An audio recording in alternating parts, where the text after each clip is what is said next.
গাজীপুরে তিতাস গ্যাস এর অবৈধ সংযোগ বিচ্ছিন্ন অভিযান চলমান রয়েছে। বিস্তারিত দেখুন গাজীপুর থেকে কাজী শাকিরের পাঠানো ভিডিও চিত্রে। গাজীপুরে অবৈধভাবে গ্যাস ব্যবহারের দায়ে 1,27,000 টাকা জরিমানা করেছে ভ্রাম্যমাণ আদালত। এই সময় 100 বাড়ি থেকে 500 গ্যাস মিটারের অবৈধ লাইন বিচ্ছিন্ন করে গ্যাস সরবরাহের বিভিন্ন সরঞ্জাম জব্দ করা হয়। রোববার দুপুরে ইটহাটা ও মোগরখাল এলাকায় নির্বাহী ম্যাজিস্ট্রেট শাহানা আফরোজ ভ্রাম্যমাণ আদালত পরিচালনা করে এ অর্থদণ্ড করেন। এ সময় তিতাস গ্যাসের জয়দেবপুর জোনাল বিপণন অফিস এর ব্যবস্থাপক প্রকৌশলী মামুনুর রহমান ও উপব্যবস্থাপক আসাদুজ্জামান আসাদ উপস্থিত ছিলেন।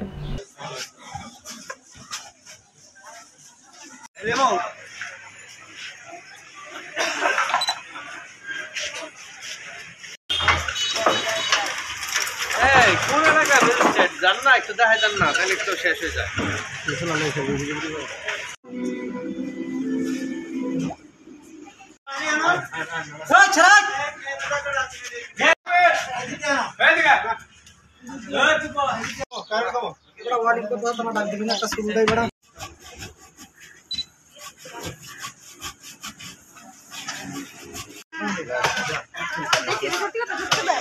হ্যাঁ, শখ একটু